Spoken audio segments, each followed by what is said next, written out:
গত ৪ঠা আগস্ট রবিবার উত্তরবঙ্গের শিলিগুড়ির শ্রমিক ভবনে উত্তরবঙ্গ সাহিত্য মঞ্চের উদ্যোগে একটি বিশেষ সাহিত্য সভার আয়োজন করা হয়।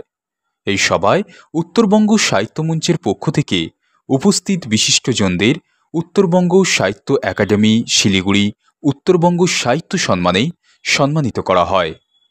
উপস্থিত ছিলেন উত্তরবঙ্গ সাহিত্য মঞ্চের চেয়ারপারসন চিরঞ্জিত সূত্রধর মহাশয়, সভাপতি অভিষেক দত্ত এবং যুগ্ম সম্পাদিকা শ্রীমতী পান্না দাস ও দীপ্তি মুখার্জি মহাশয়া সহ অন্যান্য সদস্যবৃন্দ।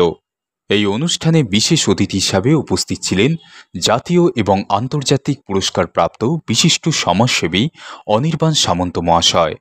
অনুষ্ঠানে উপস্থিত হয়ে অনির্বাণ সামন্ত মহাশয় কি বললেন শুনুন। আমি যদিও সাহিত্য চর্চা বা সাহিত্যের সঙ্গে যুক্ত ব্যক্তি নয়, কিন্তু আমি এই মহামানব মিলন ক্ষেত্রে উপস্থিত হয়েছি কারণ হচ্ছে আমি মনে করি সাহিত্য তখনই যথার্থ হয়ে ওঠে যখন সেই সাহিত্য সমাজের উন্নতি সাধনের জন্য কিছু করে বা সমাজের উন্নতি সাধনের জন্য কোনো বার্তা রাখে সাহিত্যের মধ্যে। সেই জন্যই বোধহয় এই মহামানব মিলন ক্ষেত্রে আমাকে ডাকা হয়েছে। সাহিত্য চর্চার খুব কাছ থেকে আমি গিয়ে দেখেছি কিছু মানুষ খুব সততার সঙ্গে সাহিত্য চর্চা করছেন, কাব্য চর্চা করছেন, বাংলা ভাষা, বাংলা সাহিত্য, বাংলা সংস্কৃতিকে বাঁচিয়ে রাখার চেষ্টা করছেন। সেটা তার প্রকৃষ্ট উদাহরণ আপনারা, যারা আজ বহু দূর দূরান্ত থেকে বিভিন্ন দেশের বিভিন্ন প্রান্ত থেকে আজ এখানে উপস্থিত হয়েছেন এবং সেই চেষ্টা করছেন বাংলা ভাষাকে বিশ্বের দরবারে আরেকবার প্রতিষ্ঠা করা। হারিয়ে ফেলেছে অনেকদিন আগে, 113 বছর আগে।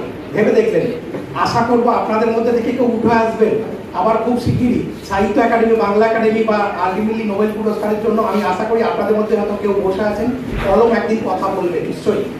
একটুখানি ভাবুন যে অন্তত সমাজের জন্য কিছু ভালো কাজ আপনাকে করতেই হবে, তাহলে কিন্তু কলম আপনার কথা বলবে।